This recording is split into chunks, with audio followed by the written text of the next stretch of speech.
Welcome to another lesson of East Main 101. I'm your facilitator, City of Jackson, Tennessee Communications Director Kenneth Cummings. As you can see on the table, we have some pottery. So for lesson 34, I'm joined with City of Jackson's ceramics instructor, Allyssa Miller. Allyssa, welcome to East Main 101. Thanks for having me. It's a pleasure to have you. You are the first guest that I have on here with props. And I'm excited to actually bring those because it got me to thinking of whenever I get some more employees, we'll bring more props. I'm thinking of getting one of our traffic signs guys to bring a street light in here. Yeah, so that would be pretty that'd big. be pretty big, pretty cool to do. It'd be hard to take up the elevator, I think. We'll make it work. Yeah. We'll make it work. This is government. We do a lot of things. We make things work. So, Allyssa, thank you for coming on East Main 101. I'm sure a lot of people might not know we have a ceramics studio. We have 2 ceramic studios, and you are the instructor for ceramics. Let's talk about it. First of all, though, let's talk about Allyssa. Who is Allyssa Miller? Why is Allyssa Miller? How is Allyssa Miller? Tell us about Allyssa Miller. Okay. Well, from a young age, I've always loved doing art, and so that kind of fueled my desire to go into this as a career. And I went to Liberty University in Lynchburg, Virginia, and got a studio and digital degree with a teacher licensure. Okay. And I just fell in love with pottery. That's when my journey with pottery really began. That was my concentration in college. Mm-hmm. And I just love the versatility that you can get with clay, the fact that you get to use your hands in a tangible way and see the end result take place right before your eyes. It just fell in love with that process. I'm the same way. When I was in college, of course, I was in communications. I hated the bookwork, but let's get in the studio. Let's press some buttons. Let's move some cameras. So for you, let's get in the studio. Let's build some clay. Let's mold some things. Let's put it in our hands and say, this is what I created. Yeah, exactly. So you say you graduated from college with a degree in this. In high school or as a child, was this something that you thought you would ever do? From as early as I can remember, I've always wanted to do art and potentially even be an art teacher. But as far as teaching pottery specifically, that wasn't until college. Although my mom probably could have predicted it because every time I left the house, I would be covered in dirt because I would just make mud pies and stuff. Okay. So, it kind of was predicted. So pottery, of course, you're using your hands. I took a pottery class in college. It didn't work out for me. I felt like I was on the movie Ghost. Yeah, we all think about, Oh, you did wheel throwing though. Yes, we did that kind. Yeah. But you talk about that was something that you knew you wanted to do at some point. For me, it was I picked up a camera. I knew exactly that was my love. So for you, was it clay? When did you figure out, okay, this is definitely the thing I want to do? Well, from really the first pottery class I took, just the tactile nature of it and getting to see things take shape in 3-dimensional form, my brain kind of works a little bit differently than a lot of people's, I think, because I can visualize an image and rotate it 360 in my mind and see it from different angles. So if someone was like, here's a picture of Phineas, I could probably imagine what the other sides would look like. And so pottery is like a perfect example of that because you're not just sculpting something that's flat, it's 3-dimensional. And so it just really made sense for the way I think. And for me, it's cameras, it's flat. Yeah. I take pictures. I can take pictures of your pottery, these 3D designs that we have on the table. I can make it look good on the photograph, but it takes somebody. Right there. It is lighting and just the angles. I see the picture before I even take it. For you, you see the designs before you mold them and make them work. So, Allyssa Miller, are you from Jackson or originally, or where are you from? No, so I was born in Texas, but I grew up overseas in Morocco. My parents did community development in Morocco, and my mom taught sewing classes, and my dad built classrooms and bathrooms and stuff like that, community centers for the villages. So you come from an artistic building type family. Yeah. Mom and dad. They're both very creative. Both, and we see now that you are the instructor for our ceramics class here in the city of Jackson. What brought you to Jackson And what got you to this position?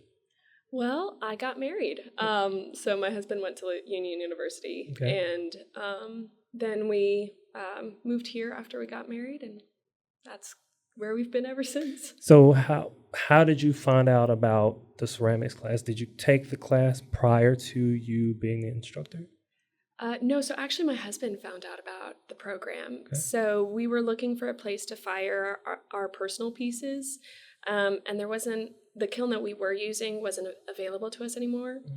And so he saw online that they had a ceramics program through the city, and he was like, wonder if they would be willing to fire things that are not students. And so he called, and when we came in, I guess he had told Miss Kim, that was the lady before me, what I do as a profession. She was like, oh, well, I'm looking to retire. Would you be interested in taking my job? And I was like, yes, please. This is my dream job. So I was really fortunate to be approached about that, and I was very excited about the possibility. So I know personally your faith plays a huge role in just everything that you do. Did you have an idea at any point that you would be an instructor for not just a class, but for an entire city government organization? No. But I think that when you're faithful in the small things, the Lord slowly gives you more to entrust into your care. And that's what I try to do with each day, is to be faithful in working hard and serving him well. And I've really been blessed to see growth, not just in my own ability, but also in my ability to help others. And that's been really cool to see how God is moving and working. And he is the ultimate potter. How do you say it? Yeah, he definitely is the most potter person who can build, mold, all the things. So to be able to do that with, you probably can't mold a person like God did, but you can build things with your hands like this. How important is it to have your faith in what you do with the ceramics class? Oh, I'd say it's intrinsic.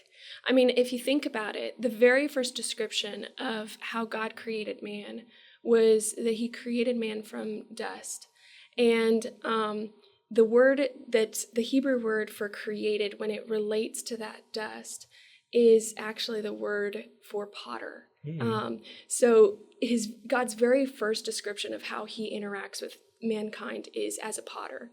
And when you think about how a potter works with the clay, you have to be patient. You can't rush the process. You just hold the clay in your hands and you slowly sculpt it and fashion it into the image you have in your mind. And there's intentionality from start to finish. It's not just you're going to play with the clay and kind of see what happens. You do need to have a strategy and a plan of what you want the end result to be. And so when God formed us, he had a plan and a purpose for each one of us, and not just, here, be a human. Is you humans have an intrinsic value and purpose that God instilled in us from birth. So we're going to get to these designs. This tea kettle has a purpose. Yeah. And if it was something you did or anybody did, they knew what they wanted to do, and they knew they wanted a teapot.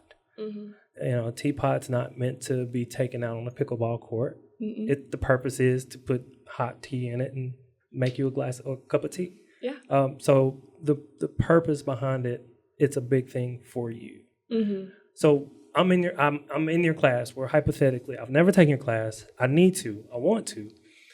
I'm in your class as a first-time student in ceramics. What should I expect, and what can I build? What is the end result of after I leave for the day?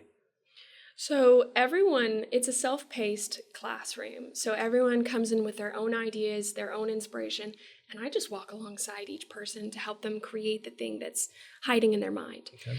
And at the start of each class, I do a technique demonstration to show a new skill set.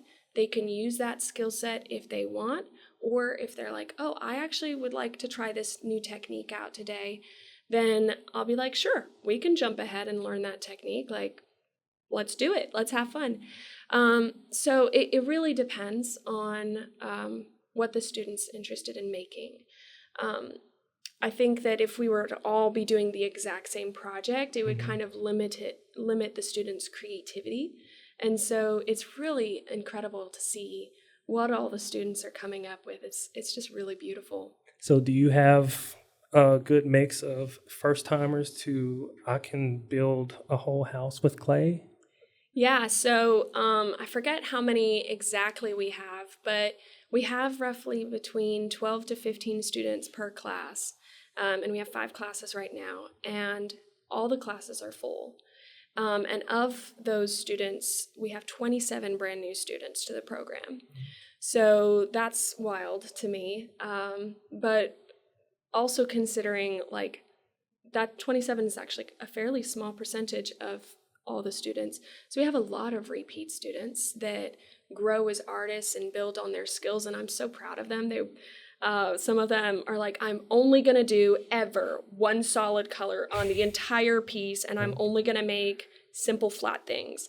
And then by the end of the program, they're like, I think I want to try to sculpt this thing, or I think I want to do a variety of painting techniques on it. And it's just really neat to see them get excited about the process and get more confident in their own ability. So tell us where the studio is and how we can be a part of it.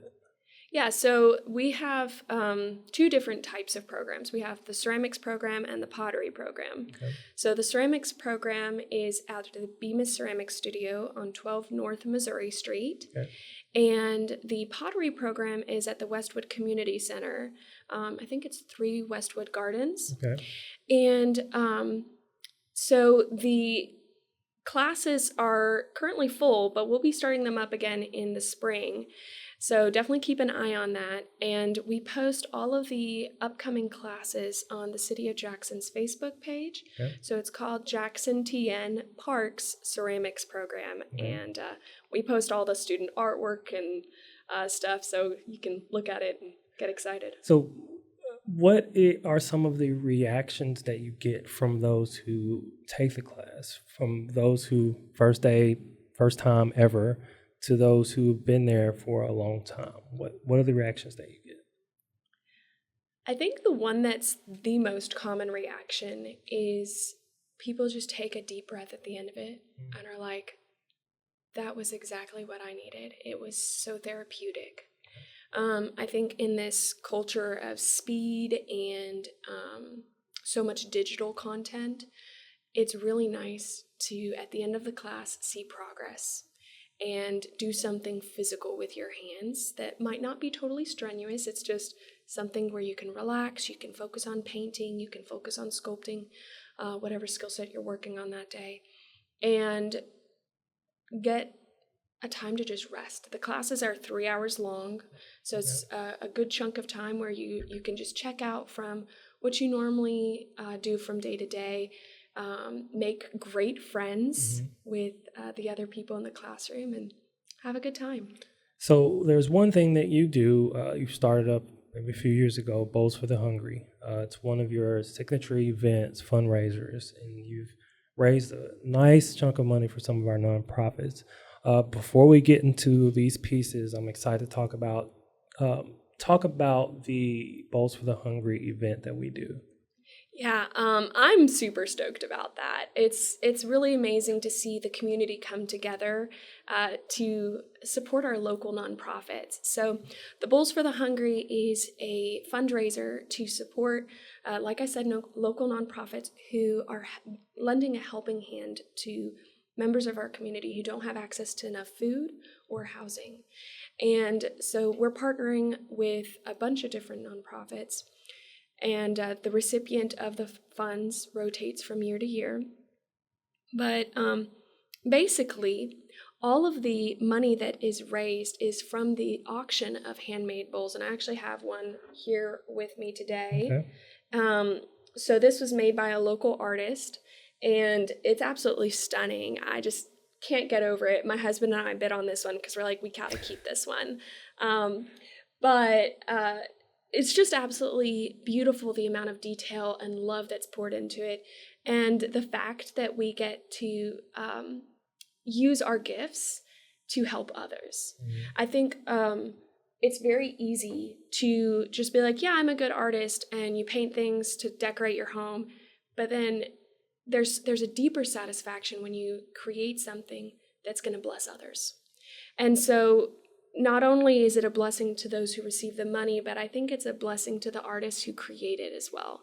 And last year, I think we had over 120 bowls that were made, and we raised $8,200 and I think a few pennies. Wow. So we raised a lot of money, and that money went to the Area Relief Ministries for their emergency services program. So how many years so far have you done? This was the third year. And have you grown since the first year? Yeah, definitely. The first 2 years, we raised just over $3,000. So we had a huge spike in this last year, and I hope that it continues to grow. That's amazing. So Bowls for the Hungry, it's like you said, a blessing for both the artist and the recipient of the money. You held up one of the bowls, so let's go ahead and talk about these amazing pieces that you have on the table. First off, can we just talk about how it starts and then how it finishes, and then you just talk about each one of these? Yeah, for sure. I would like to say, though, before we move on to that, the Bowls for the Hungry for next year has already been scheduled on July 18th. So definitely mark your calendar. And if you are listening to this podcast and want to make a really fun bowl that will go in the auction, then reach out through our social media or give me a call, and we can schedule a time for you to come out and make a bowl for the auction.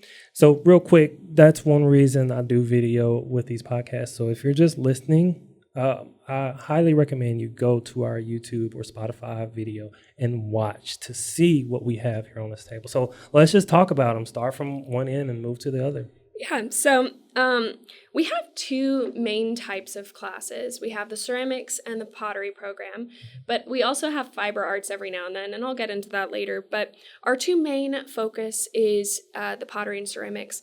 So with ceramics, it's actually a plaster mold, and if you open it up, you can see the two halves of the mold. Okay.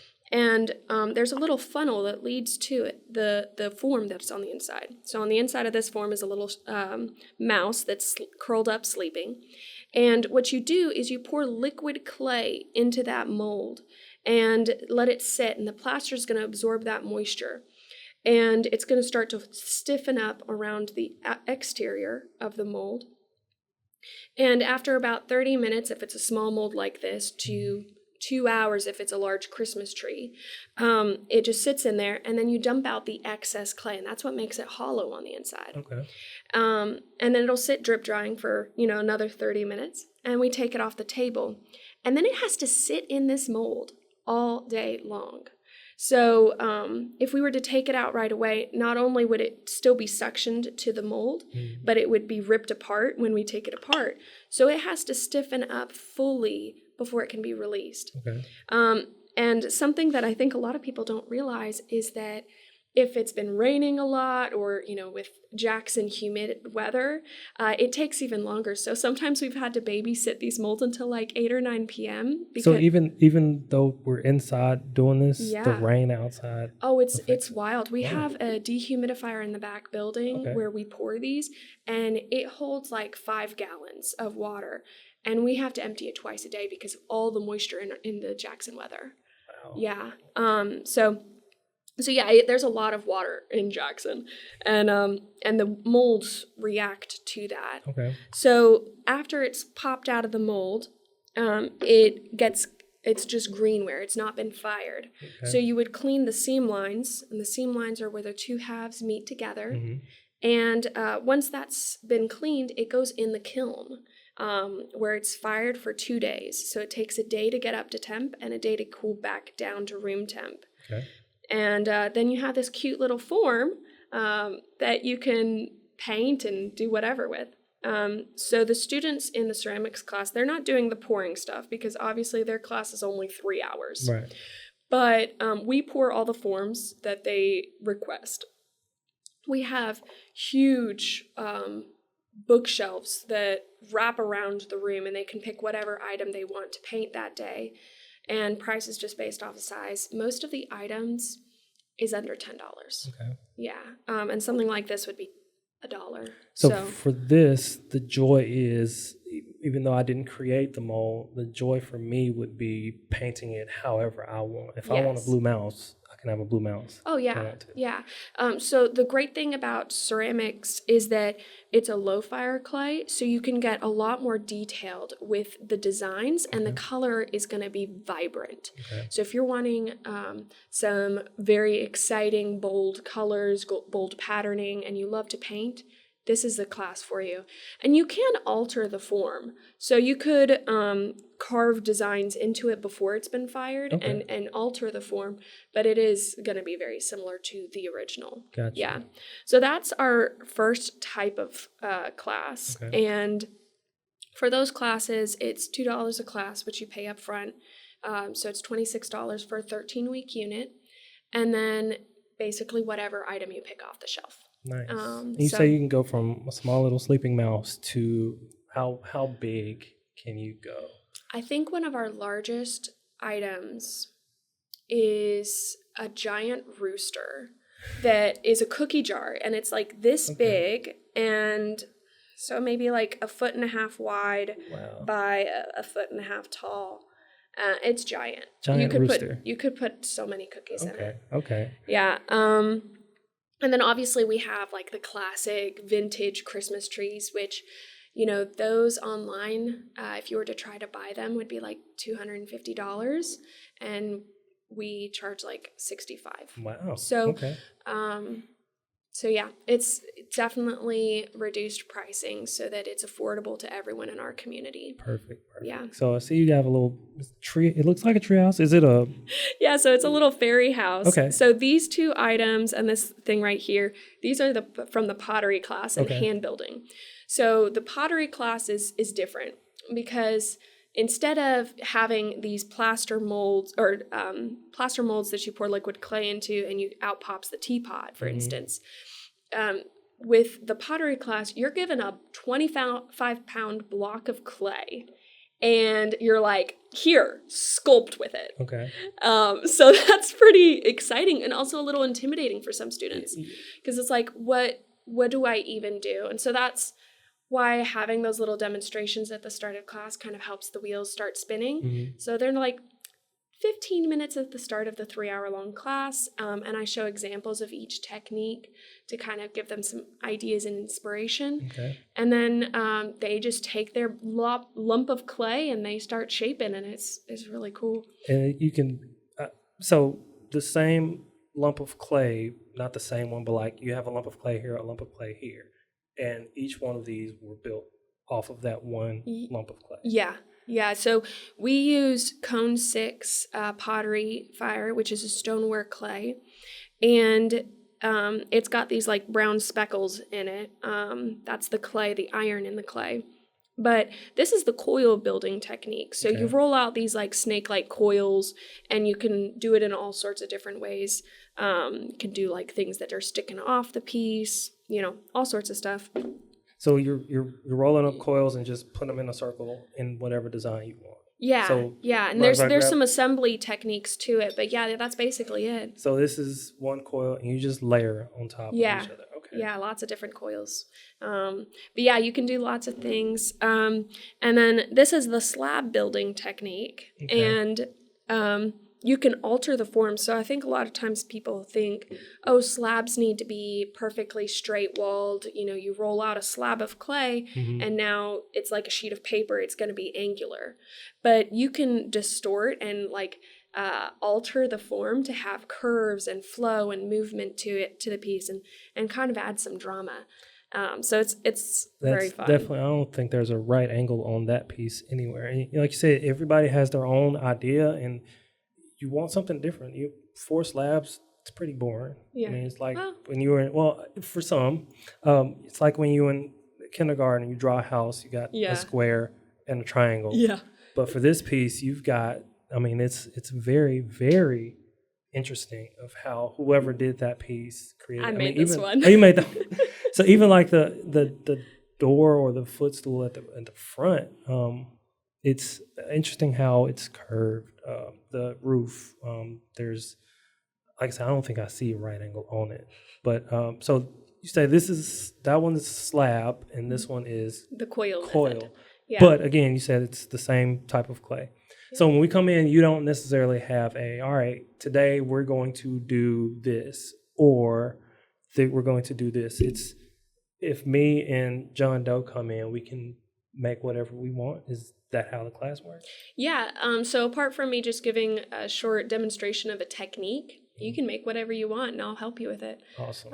It's a lot of fun to see what people come up with. Right now, I have several students that are making some pretty incredible things. One student is making a giant cauldron because she loves soup. And I'm honestly a little bit concerned that it's not going to fit in the kiln because it's gotten to be massive. It's like this big around and this tall. And she hasn't even sculpted the lid to cover it yet. But she's wanting to like put, kind of similar to this, but she's wanting to put like little fairy details, like a little doorway with cobblestone bricks on the sides of it. And wow. Yeah, it's very elaborate. And this was her first piece she's ever done. Wild. And then I have another student who she's been taking classes with me for a while. And she decided she wanted to make a bust of her face. And so last year, was it last year in the spring? It was in the spring, actually. This year's felt so long. But in the spring, she sat still, and we posted photos on Facebook. So if you want to go back and scroll ways, you can find it. But Miss Sylvia sat still while we put plaster of silicone mold first off, and then we put plaster of Paris over her entire face, and just left 2 holes for her nose to breathe out of. She had to sit there for like an hour and a half with this green goop all over her, and we popped it off, and she was able to get like a perfect like mold of her face. And so now that she has that mold, this class she is working on sculpting the bust, and so she's already placed the slab technique into the clay mold and pressing it down into all the grooves and nooks and crannies of your face, or of her face. And then she's started working on the shoulders and the neck to support the head. Wow. So yeah, there's some wild things. And then I have a student who also is a new student, and she is making a lampshade. That she's an engineer, incredible thinker. Like her mind and science and math, just the precision that she thinks of is just incredible. Miss Suba is trying to make this lamp that the shapes that are cut out are not even, but when you put the light on, it creates perfect squares on the ceiling. And there's a scientific name for that. I don't know it, but it's a sphere shape, and she's cutting these like diamond-like shapes, and because of the curve, when the light passes through it and it reflects onto the ceiling, it's supposed to be a square. That's an engineer for you. Yeah, that's an engineer. Math was not my strong suit. I joke with people, say the only math I do is what's on my paycheck, and but I mean, for something like that. In a class that we offer here at the city, doing that to, you mentioned the lady who put plaster over her face. You see that in the movies, or you see that in bigger private classes.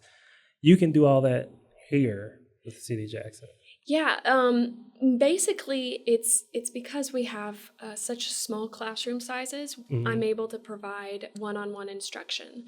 And with the classes being 3 hours long, it really gives a lot of time to come alongside each student, show them some love, listen to their ideas, and kind of guide them into the direction that would help them best. And that's one of the things I love the most, is getting to just that one-on-one helping is really fun. I was just about to ask you, what is it that you love so much about teaching the class? The people, the creations, what is it?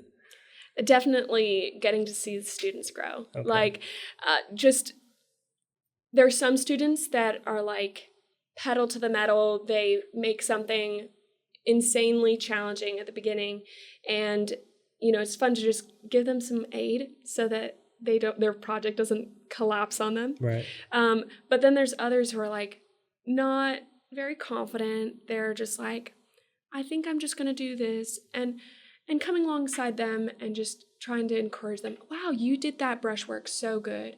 Wow, that was really well done in this area. Maybe let's try to work on this area and build up their confidence. It's really, really fun to see the students grow. So I think back to, you mind if I hold this real quick? Yeah. I think back to when I was in elementary school, at campus school at University of Memphis. Our art teacher, Miss Larrick, we didn't do the full ceramics, but we didn't do, well, actually we did do clay molds, but we did the smaller bowls. We never did bowls this big, but just looking at this design, you start off, you create the bowl, and then before it's fired, they paint inside of it. Is that how it works? So that was a slip cast mold. Okay, talk about that. That's this technique, the first technique with ceramics. It's a ceramics mold. Okay. So they did not have to sculpt that one, and it was already fired. So that student, with the bowls for the hungry, most of the bowls for that are already prepared, and they're just doing the painting on the surface of them. And the artist who made that, he actually is a Bob Ross instructor. So some happy blues and he definitely knew what he was doing when he came in. But there's definitely techniques that I show students if they're wanting to do more of a landscape or things like that. It just depends on what the student wants to learn that day. City of Jackson Parks and Rec ceramics instructor Allyssa Miller.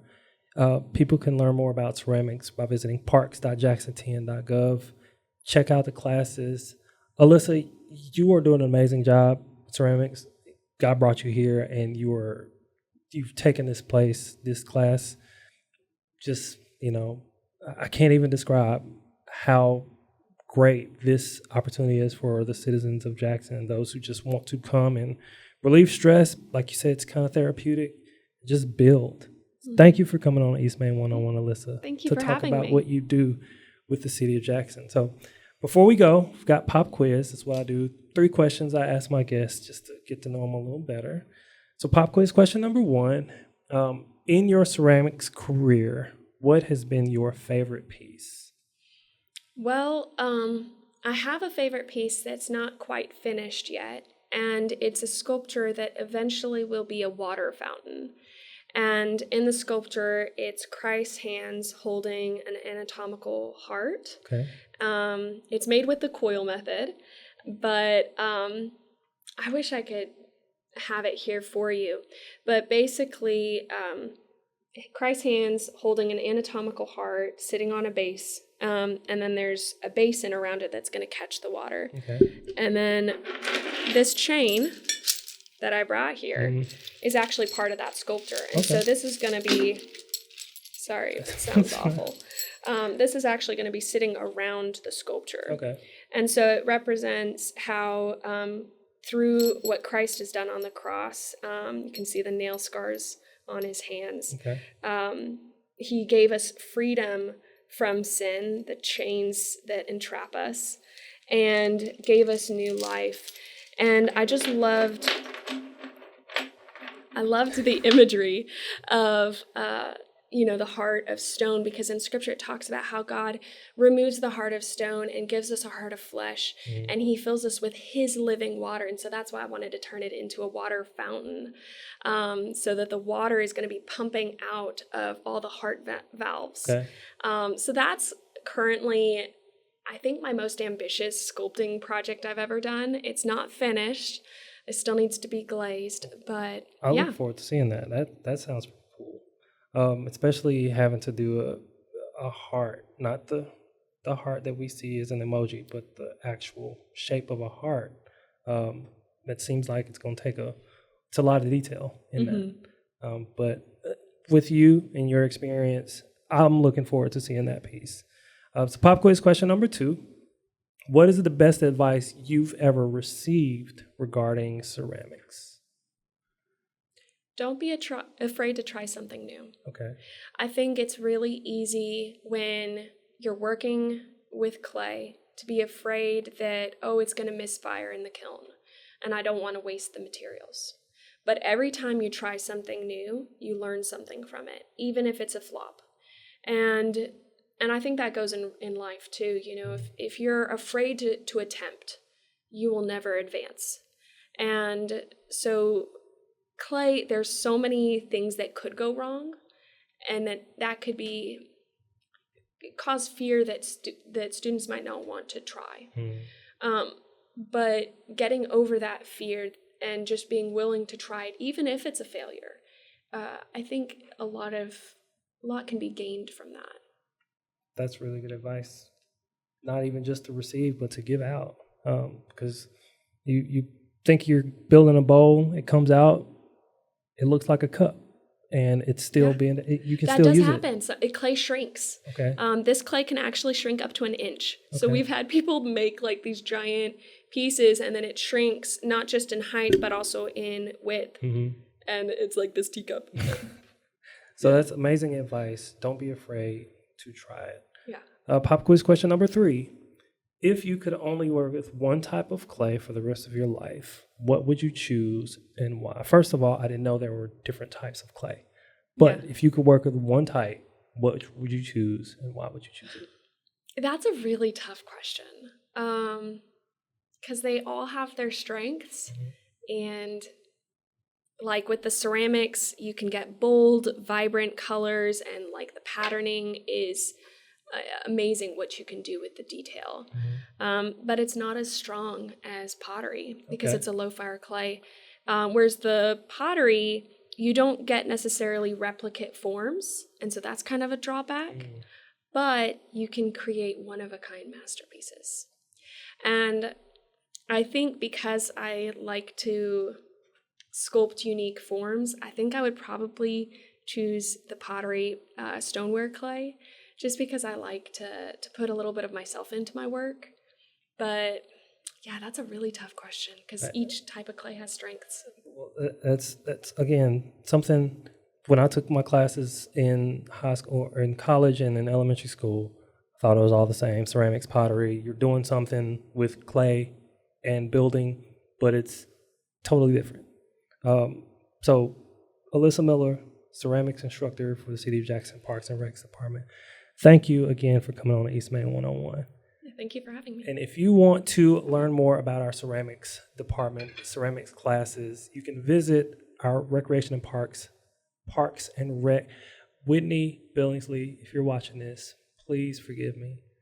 Parks and Rec Department website, parks.jacksontn.gov, to learn more about the ceramics class. Yes, we do have ceramics classes here in the city.